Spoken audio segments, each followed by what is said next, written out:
Halo semuanya, perkenalkan nama aku Habibur Rahman Ahmad Zaki dengan NIM 183250004 dan juga partner saya yaitu Nicholas Alberto Ratio Hutapea dan kami dari kelompok 28. Jadi pada video kali ini kami akan membahas 4 bagian dari modul pertama CDT ITB 2026 yaitu modul adaptif. Jadi yang pertama saya akan membahas college adjustment. Jadi apa itu college adjustment?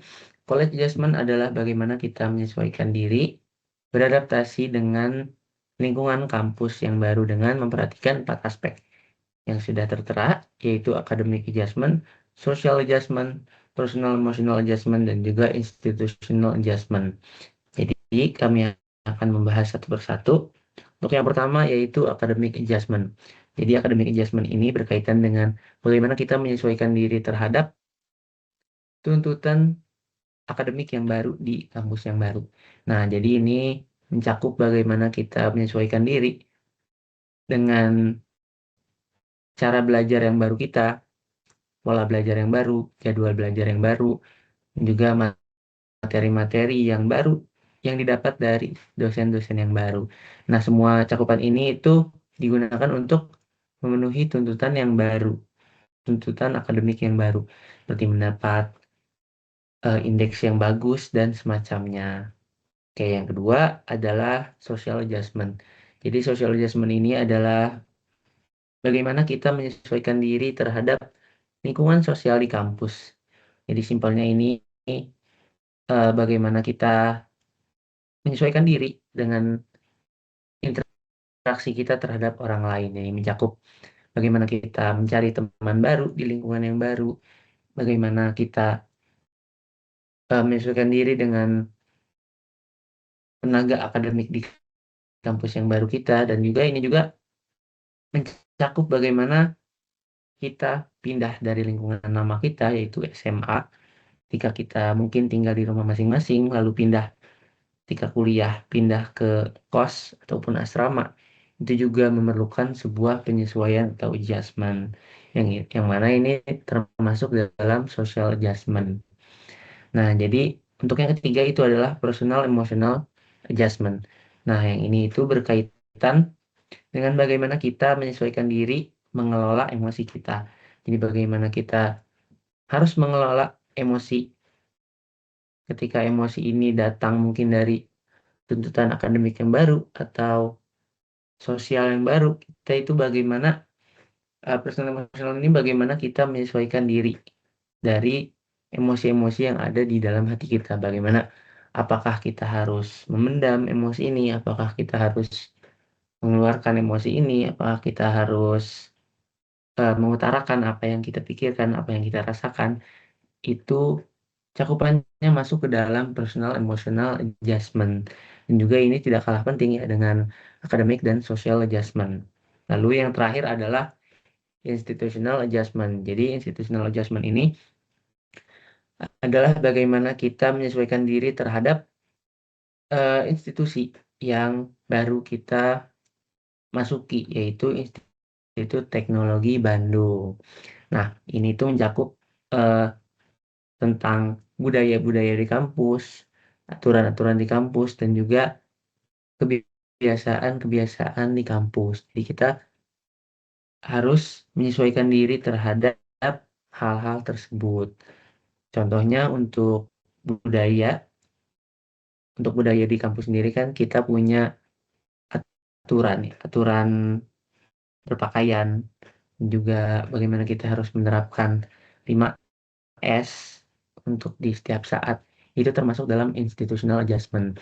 Nah, untuk mencapai institutional adjustment yang baik ini, tidak bisa hanya ketika kita mengikuti suatu aturan yang baru, hanya didasari pada rasa takut. Takut akan dihukum ketika kita tidak menaati aturan tersebut. Jadi institutional adjustment yang baik itu kita menaati aturan di kampus, budaya-budaya di kampus itu karena kita merasa memiliki keterikatan dengan kampus tersebut. Jadi kita merasa adalah bagian di dalamnya dan kita memang sudah sepatutnya untuk ikut dalam aturan dan budaya-budaya tersebut. Itu adalah contoh institutional adjustment yang baik. Nah, selanjutnya saya akan membahas tentang SMART goals. Bagaimana SMART goals ini diperlukan karena di kehidupan kampus yang akan ditempuh nantinya, tentu kita butuh tujuan agar kita tidak melenceng kemana-mana dan juga kita tetap punya alasan untuk terus maju dan tidak mengalami demotivasi. Jadi tujuan itu harus SMART. Jadi SMART itu adalah specific, measurable, achievable, relevant, dan juga time bound. Jadi yang pertama adalah spesifik. Jadi yang dimaksud spesifik adalah dirincikan tugasnya itu seperti apa. Tidak hanya dengan satu kalimat yang singkat saja, harus dipenuhi what dan why-nya. Jadi untuk aspek-aspek selanjutnya saya akan menggunakan satu contoh, yaitu soal IPK. Jadi spesifiknya contohnya saya ingin mendapat IPK yang tinggi karena saya ingin memperbaiki portofolio saya dan untuk mendapatkan peluang kerja yang lebih baik di masa depan. Nah, selanjutnya adalah measurable atau artinya dapat diukur. Nah, untuk tadi contohnya untuk IPK sendiri kita bisa menetapkan sebuah batas. Contohnya saya ingin mendapat IPK di atas 3,5. Jadi dapat diukur apakah kita eh, memenuhi tujuan tersebut atau tidak. Jika di atas 3,5 maka tercapai gitu. Dan yang ketiga adalah achievable. Nah, walaupun achievable ini balik kepada diri kita masing-masing apakah ini bisa dicapai atau tidak. Seperti contohnya yang tidak bisa dicapai adalah aku ingin mendapatkan IP 4 di semester pertama lalu mengikuti 10 KM. Yang mana menurut saya pribadi itu tidak bisa dicapai dan tidak realistis gitu. Nah, yang keempat adalah relevan. Ini juga menyambung dengan tadi why-nya. Apakah ini penting bagi saya? Apakah tujuan ini akan bermanfaat bagi saya? Jadi contohnya tadi kita tambahkan, saya ingin mendapatkan IPK di atas 3,5 untuk memperbagus portofolio saya dan juga menambah peluang untuk bekerja di masa depan. Dan yang terakhir adalah time bound. Jadi harus memiliki waktu yang jelas. Contohnya, kita tambahkan ke contoh yang tadi, saya ingin mendapat IPK 3,5 untuk menambah portofolio saya dan juga memperbesar peluang untuk bekerja di masa depan. Dan IPK ini didapat dalam waktu 2 semester atau 1 tahun. Jadi itu sudah lengkap. Goals-nya sudah SMART. Cukup spesifik, measurable, achievable, relevan, dan juga time bound. Untuk bagian saya, cukup sampai segitu. Terima kasih, akan dilanjutkan oleh partner saya. Nah, tadi setelah kita membicarakan tentang SMART Goals dan Quality Adjustment, kita akan melihat bagaimana implementasinya dalam dunia nyata, di mana ini dapat kita lihat dalam permainan Into the Wild. Sebelumnya, perkenalkan dulu, nama aku Nicholas Albert Horatio Hutapea, NIM 132255085. Jadi, di games Into the Wild tadi, pada misi pertama kita bahas. Jadi, misi pertama tadi itu, kita itu diberikan 3 pertanyaan kepada 2 kelompok, di mana kita itu pasti punya masing-masing strategi untuk menjalankan dan untuk mendapatkan anak panah tanpa kehilangan banyak emas yang kita miliki. Jadi apa yang kita dapatkan dari pelajaran yang bisa kita dapatkan dari games Into the Wild ini? Yang pertama dalam segi akademik. Jadi pada misi pertama itu kita itu dihadapkan dengan permasalahan yang cara penyelesaiannya itu sebenarnya sudah diarahkan, di mana perencanaan ini adalah hal yang penting untuk membuat strategi yang efektif. Jadi setiap cara yang dipilih satu kelompok pada misi yang pertama itu ada dampaknya masing-masing. Kayak ketika kita ingin menjawab pertanyaan, kalau salah ada dampaknya, kalau benar ada dampak kelompok lain, atau kita tidak menjawab juga ada dampaknya. Jadi apa yang kita pelajari di sini adalah penting bagi kita itu untuk berani menghadapi suatu risiko. Dan kita juga harus berfokus mencari cara untuk menyesuaikan diri kita dengan berbagai situasi kita hadapi. Nah, selanjutnya, dari segi sosial, terkadang kita juga dituntut dari masyarakat untuk bisa mendiskusikan strategi dengan kelompok atau orang-orang baru kita kenal, seperti di games tadi, karena kita diacak orang-orangnya. Jadi kita baru kenal dengan orang di depan kita baru kenal dengan orang belakang kita, samping kita, kanan kiri kita. Jadi apa yang penting di sini? Yang penting adalah sikap proaktif. Di mana sikap proaktif ini penting, seperti kita mengajak orang lain untuk berdiskusi, kita yang memulai diskusi itu. Jangan kita hanya menunggu orang untuk memulai diskusi dengan kita. Di mana menyatakan pendapat dari orang lain kepada orang lain dan bekerja sama untuk mencapai suatu kesepakatan suatu kelompok itu sangat penting untuk dilakukan. Nah, jika kita lihat juga di misi yang kedua, implementasi misi kedua di kehidupan nyata itu seperti apa? Terutama dalam perkuliahan, kayak akademik atau sosialnya. Mungkin kita bahas dari sosial dulu. Atau dari akademik dulu lah. Jadi pada misi yang kedua itu, kita itu dihadapkan pada permasalahan yang cara penyelesaiannya itu udah bebas. Atau dia itu disuruh kita itu untuk memiliki kemandirian berpikir. Jadi yang kita dapatkan di sini adalah kita itu perlu untuk menyesuaikan diri dengan tantangan yang ada. Mantau tantangan itu datang dengan buru-buru seperti tadi, emasnya itu hilang 50%. Kita harus menyusun kembali strategi yang dibutuhkan, walaupun kita mungkin sudah membuat strategi yang sangat sempurna di mata kita, tapi kita harus proaktif untuk mencari cara yang baru, dan juga kita harus bertanggung jawab dengan menghadapi berbagai tantangan itu. Nah, jika juga kita lihat dari segi sosial, sumber daya yang dimanfaatkan untuk menghadapi suatu tantangan itu bisa berasal dari diri sendiri ataupun lingkungan. Sayangnya, tidak jarang kita kayak canggung, malu, atau terjebak dalam rasa persaingan. Jadi kita nggak mau gitu meminta bantuan dari lingkungan sosial. Padahal sebenarnya nggak semua hal itu bisa kita tanggung sendirian. Jadi di sini kita tahu bahwa bersikap individualis itu bisa menjadi hambatan dalam menyelesaikan suatu masalah. Dan sebaliknya juga, dengan cara kerjasama, dengan cara saling mendukung, berkolaborasi dengan orang lain, itu biasanya menjadi suatu kekuatan yang besar untuk membantu kita itu menyelesaikan suatu masalah. Kita bisa menemukan suatu solusi dan juga kita bisa menjadi lebih berkembang. Nah, selanjutnya yang kita ingin omongin sebenarnya di sini adalah pentingnya proaktif untuk mencari cara yang sesuai dalam menghadapi situasi yang berbeda. Kayak kita itu harus fleksibel gitu orangnya. Jika ada suatu masalah yang baru yang mungkin tidak masuk ke dalam draft kita sebelumnya, kita akan proaktif dalam membuat suatu solusi untuk masalah itu. Nah, jadi mungkin akan ada banyak solusi-solusi, tapi tidak semua solusi itu fit untuk semua orang. Yang pertama, ya kayak nggak mungkin solusi yang cocok ke si A itu cocok ke si B juga. Semua orang memiliki solusinya masing-masing. Jadi penting untuk kita itu mencari solusi yang paling cocok untuk kita sendiri. Selanjutnya adalah tips and trick komunikasi. Itu tenang. Nah, apa sih tenang itu? Nah, jadi ada suatu framework yang digunakan. Nah, jadi bagaimana cara kita menyelesaikan masalah dengan cara sosial itu? Ya, penting bagi kita itu untuk mengetahui suatu cara berkomunikasi yang asertif, dimana kita itu tidak boleh menyinggung orang gitu. Kita harus berkomunikasi dengannya ya dengan tidak agresif. Jadi ada suatu framework yang namanya itu tenang, dimana T itu adalah take a pause. Jadi kita itu jika dihadapkan dengan suatu masalah, kita itu harus mencari suatu jeda sebelum kita itu merespon masalah itu. Karena jika kita langsung merespon masalah itu dan mungkin kita masih memiliki rasa kesal, kita akan berbicara secara agresif daripada asertif. Selanjutnya adalah ekspresi nonverbal, di mana kita itu harus memperhatikan bahasa tubuh kita saat menyampaikan suatu pesan, di mana kita itu harus memperhatikan mungkin nada, ekspresi, ataupun gestur kita.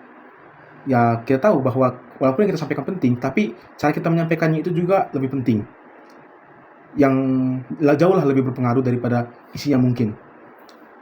Selanjutnya adalah menyatakan dengan jelas. Jadi kita itu harus menyatakan apa yang sebenarnya kita ingin nyatakan secara langsung dan spesifik. Kita tidak boleh membuat kalimat yang berputar-putar atau menyudutkan satu orang, seperti kayak kau tuh nggak jelas, atau ya itu cara yang agresif. Dan jika contoh yang asertif itu kayak kau tuh nggak jelas karena aku itu biasanya terganggu kalau karena dengan dirimu jadi tugas yang kita lakukan itu harus tertunda gitu. Nah, selanjutnya itu adalah statement aku bukan kamu. Jadi kita itu menggunakan I statement daripada you statement, karena I statement ini lebih fokus kepada perasaan dan kebutuhan diri kita sendiri, sedangkan you statement ini cenderung lebih agresif dan menyalahkan orang lain.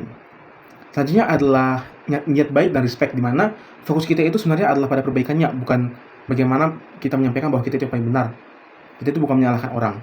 Jadi asertif itu bukan berarti kita itu harus menang, tapi bagaimana kita itu bisa jujur dengan apa yang kita sampaikan dan kita bisa membuat orang merasa tetap dihargai. Dan yang terakhir adalah goal. Goal itu adalah situasi yang lebih baik, di mana pesan ini harus berarah ke solusi. Di mana bersikap asertif ini bukan hanya menyuarakan soal keluhan, tapi juga kita itu harus menemukan titik temu yang menjadi suatu tujuan kita. Kita itu harus bisa menawarkan suatu alternatif solusi atau diskusi jika diperlukan. Nah, selanjutnya kita akan membahas tentang refleksi diri.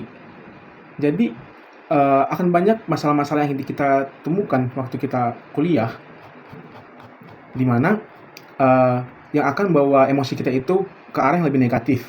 Jadi apa aja sih tips and trick untuk mengelola diri dan emosi?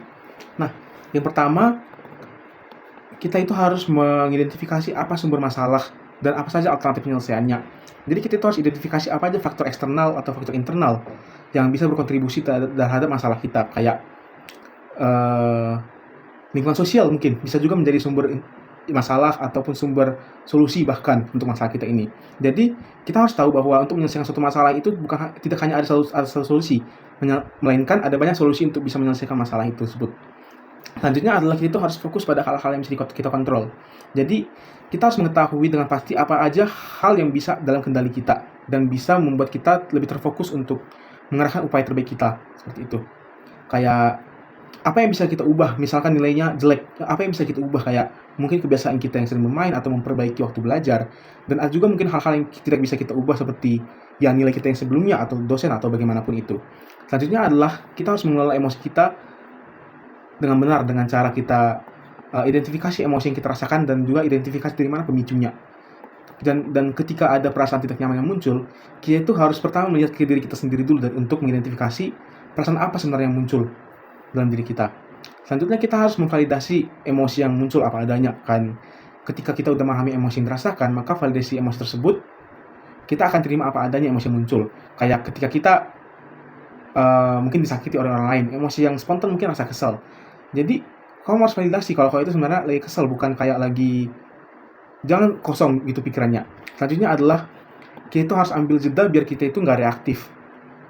Kita bisa memiliki suatu reaksi, tapi kita harus mengambil jeda biar emosi kita itu tidak langsung memuncak pada saat itu juga.